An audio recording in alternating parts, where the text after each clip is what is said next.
Les invités régionaux, puisqu'ils sont deux en studio, Martin Waterloo, bonjour. Bonjour. Directeur du CEPI, Ludovic de Wavrin, bonjour. Bonjour. Président du CEPI. Donc il y a un changement de gouvernance à la tête du CEPI, le campus d'entraînement des dirigeants et leaders d'entreprise. Changement de gouvernance à la tête de cette vieille dame fondée en 1953 par des industriels du Nord. D'abord, qu'est-ce que le CEPI? Lequel de vous deux peut me dire?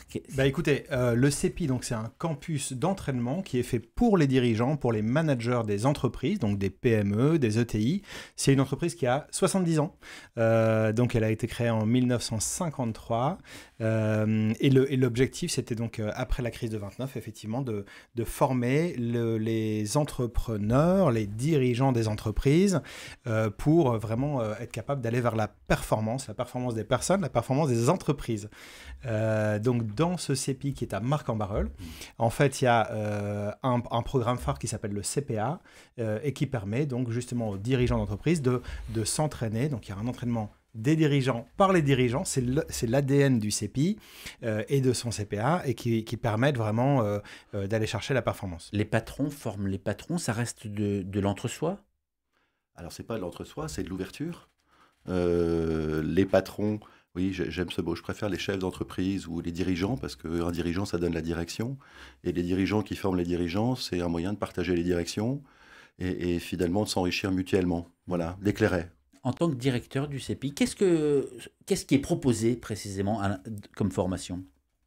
Alors, je voudrais remonter un tout petit peu plus haut si vous voulez, parce que dans le contexte de cette reprise par 38 dirigeants, qu'on pourrait appeler les éclaireurs, hein, donc ce qui est tout à fait nouveau.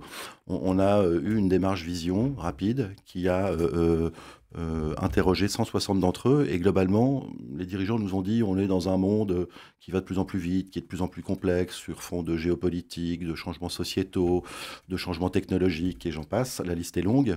Et ils nous ont dit dans cet univers finalement très complexe, on a besoin de simplicité. Et notre vision, c'est que la performance est un sujet simple dans un monde complexe. Et c'est notre mission de décoder cette complexité et de leur proposer des solutions. On a deux métiers au CEPI. Le premier métier, déjà, c'est de travailler avec nos clients, avec les dirigeants et de les accompagner sur différents sujets.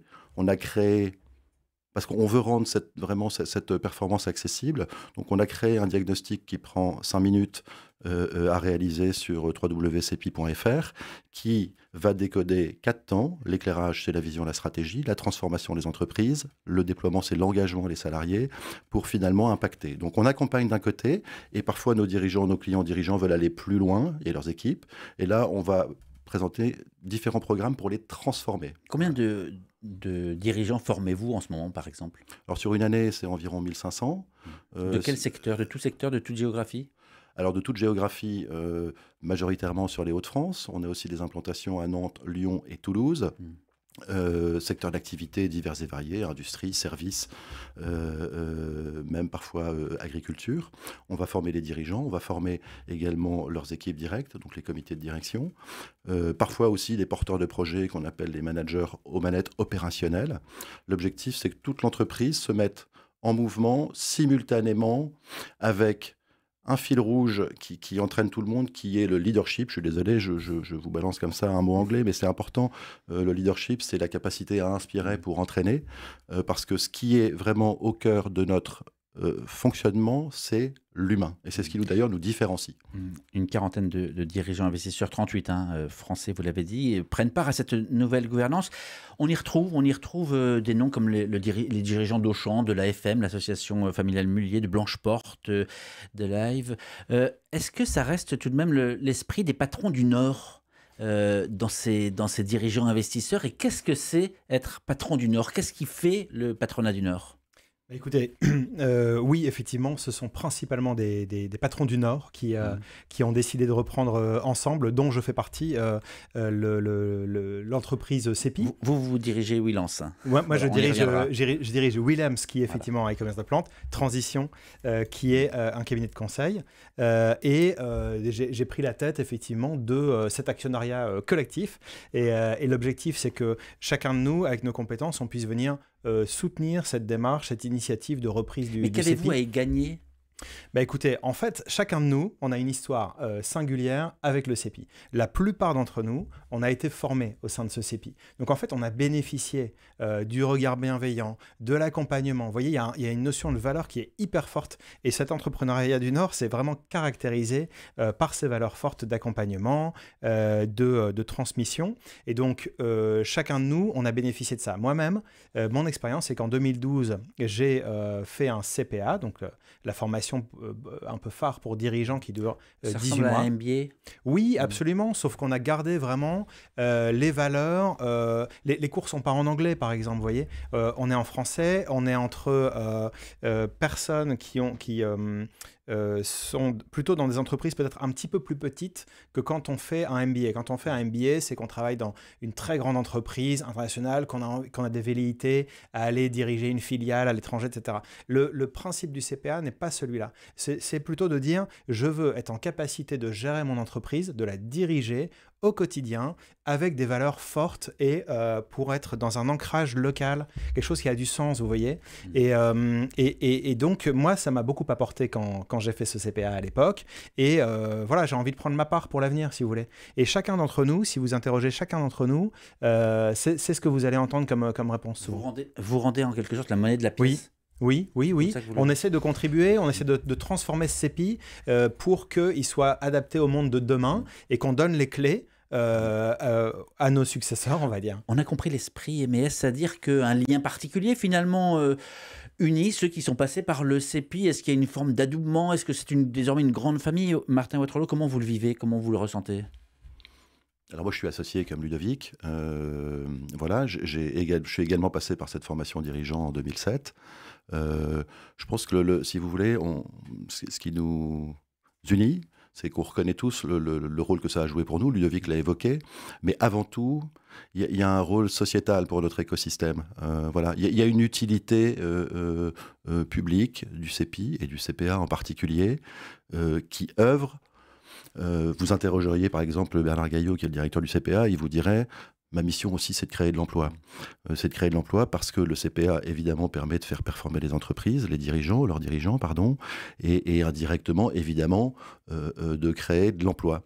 Donc, vous disiez pourquoi se mettre là-dedans, mais justement, mettons-nous là-dedans. Y a un pragmatisme commun, encore une fois, qui nous unit pour que nos entreprises, tout simplement, aillent mieux, de mieux en mieux, et finalement deviennent des fleurons. Voilà, donc c'est quand même une belle cause. Et vous voyez, on est 38, et quand on a ouvert ce projet de reprise, on aurait pu aujourd'hui vous annoncer un chiffre à 50 ou 60 ou 80 même d'ailleurs, on les aurait trouvés. Il y avait une volonté de non pas se dire tiens, j'en suis, mais plutôt, oui, la cause est belle. Voilà, alors ça peut vous paraître assez primaire comme question, mais la différence avec une instance de la chambre de commerce, par exemple, parce que les chambres de commerce font aussi ce métier d'accompagner, de former? Oui, bien sûr. Et beaucoup de monde le fait. Vous avez évoqué de façon implicite aussi les grands MBA tout à l'heure. Alors, chaque entité a sa singularité. Nous, vraiment, Ludovic l'évoquait, on est dans un travailler ensemble. On est dans un entraînement par les dirigeants, pour les dirigeants. On est aussi dans une action continue, durable. Un client qui entre au CEPI pour se former individuellement ou pour travailler sur sa stratégie d'entreprise, c'est un client qu'on fidélise, qu'on accompagne dans la durée. On a un très beau campus à Marc-en-Barœul, voilà, et donc qui a plaisir à y revenir.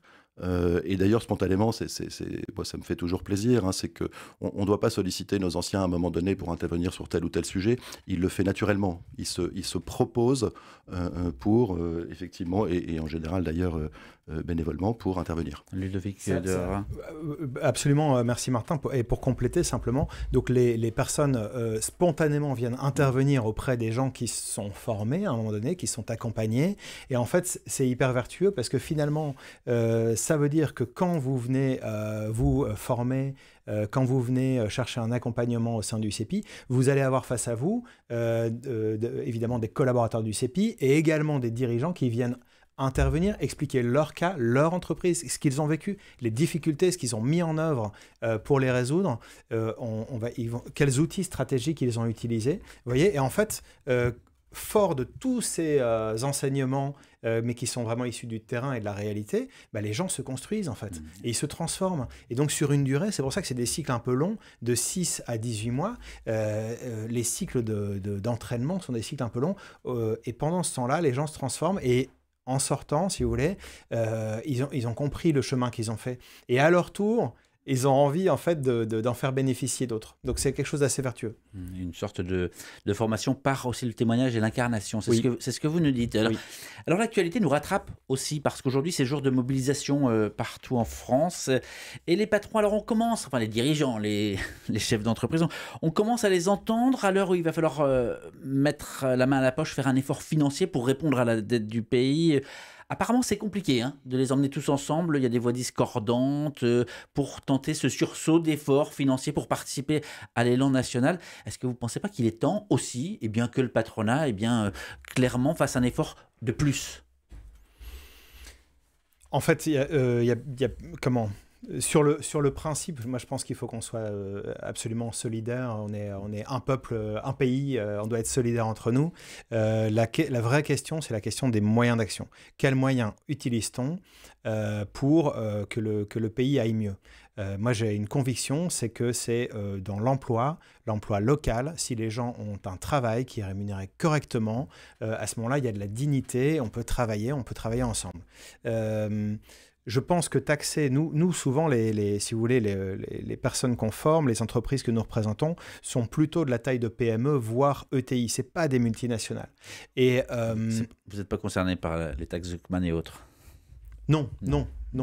Pas par ce genre de taxe, mais sur le principe, si vous voulez, il faut qu'il y ait une contribution juste de chacun à l'impôt, et il faut éviter de tout faire peser effectivement sur le travail. La taxe humaine, à titre personnel, simplement, taxer le patrimoine, le risque simplement, c'est de faire partir effectivement les plus grandes fortunes, en tout cas qu'elles hésitent à investir en France. Moi, c'est le risque que je vois.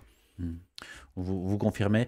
Sachant qu'il y a aussi des choses qui sont passées un peu inaperçues, mais qui ressortent. C'est par exemple la commission d'enquête sénatoriale sur les aides aux entreprises, qui a chiffré à peu près à 211 milliards, plus que le budget de l'éducation et de la santé. Les aides aux entreprises, alors le patronat répond, mais c'est de l'investissement, c'est de l'emploi, ce sont des retombées. Mais tout de même, ces chiffres, on a du mal, le citoyen lambda a du mal à les comprendre, et attend un effort. Oui, alors pour compléter ce que dit Ludovic, moi, j'ai le sentiment effectivement qu'on est dans un moment, en tout cas dans notre société française, et il se passe, il y a des scénarios identiques dans le monde où effectivement on a beaucoup de problématiques à gérer sur fond de dettes. On ne va pas les développer, ça l'a été largement. Je pense qu'il y a vraiment une problématique récurrente en France à tous les niveaux, c'est que nous n'arrivons plus à nous parler. Et il est beaucoup plus facile de pointer l'autre du doigt pour finalement souligner ses manquements que finalement se mettre ensemble autour d'une table et se dire à un moment, de façon non dogmatique, de façon très objective, sage, qui pourrait faire quoi? Et qui pourrait faire quoi à très court terme, sans se mettre en danger? Et comment pourrait-on reconstruire à plus long terme, de façon à ne pas, chaque début de semaine, ou en tout cas chaque nouvelle crise, et on va dire que le rythme s'accélère, finalement se mettent tous dans la rue, en conflit, les uns contre les autres. Et la conclusion de tout ça, c'est que rien n'avance. Rien n'avance, chacun campe sur ses idées. Donc il y a des vérités dans ce que vous avez dit. Je pense que tout le monde sait, encore une fois, on pointe toujours du doigt les entreprises qui vont très bien. Il y a énormément d'entreprises et de dirigeants qui souffrent et qui aujourd'hui cherchent des moyens de s'en sortir. Beaucoup d'entreprises qui ne gagnent pas d'argent, on n'en parle jamais, ou très peu. Pourtant, malheureusement, je ne vais pas dire qu'elles sont majoritaires, mais elles sont nombreuses. Donc, mettons-nous autour d'une table et entendons-nous, c'est la meilleure des solutions plutôt que se pointer du doigt. Il y a les boîtes qui ferment, il y en a régulièrement dans la région, oui. Et dans les infos sur RCF, on en parle régulièrement. Pour revenir au CEPI que vous dirigez, Martin Waterloo, on comprend qu'un dirigeant, il est là pour dégager des marges, pour faire tourner sa boîte. Mais vous avez parlé tout à l'heure de valeurs et d'humains. Quelles sont les valeurs humaines qui inculquent également, qui sont présentes dans ces formations? Alors, on a défini 4 valeurs qui sont propres à notre mission. La première, c'est que dans ce monde complexe, on a dit soyons simples. Parce que si on commence à être complexe et développer des concepts fumeux, on n'est pas en confiance. Donc, la simplicité, ça amène quoi? Ça amène la confiance. On parle, nous, on est dans un métier de l'humain. Hein. Si nos clients n'ont pas confiance en nous, c'est un très mauvais départ. Sachant que l'image de nos métiers n'est pas toujours la meilleure. Hein. L'image du consultant au conseil en entreprise, on pourrait se dire, tiens, voilà un sachant qui sait mieux que moi et il va m'apprendre la vie alors qu'il en sait beaucoup plus que nous en général. Donc la confiance, ça sert à agir. Et évidemment, une entreprise n'est pas une organisation philanthrope, donc l'action, ça sert aussi à impacter, à faire des résultats. Le résultat, c'est indispensable, évidemment, pour réinvestir dans une entreprise. S'agissant de CEPI et des 38 associés, on a posé des volontés fortes, et la volonté forte, c'est de pérenniser notre action. Ça veut dire qu'on n'est pas une organisation qui est amenée à faire un maximum de bénéfices pour reverser un maximum de dividendes. On est conscient de nos enjeux à long terme. Ce qu'on fait, on le fait pour investir dans la durée et pérenniser notre mission qu'on a décrit en début d'émission tout à l'heure. Le profil type de l'entrepreneur qui vient chez vous, qui s'adresse à vous? C'est une excellente question, j'aurais voulu le placer tout à l'heure. J'ai tendance à dire qu'il y a beaucoup par exemple, si on prend le sujet de la formation, il y a beaucoup d'exécutifs MBA et souvent effectivement, on vient chercher en milieu de carrière une nouvelle ligne sur son CV, une marque, un réseau, etc. On vient au CEPI parce qu'on a un besoin important à court terme de transformer son entreprise et de se transformer soi-même. Donc on ne vient pas dans une logique de carrière. Donc le profil type, c'est un dirigeant en général indépendant, qui a la maîtrise de la destinée de son entreprise et donc des salariés qui la composent aussi, et qui à un moment donné prend conscience que sans réellement prendre à bras-le-corps la transformation de son entreprise et sa propre transformation et celle de ses collaborateurs, il ne se met pas dans la meilleure des positions pour l'avenir. Voilà, donc... il a 40 ans, il est dirigeant de PME et...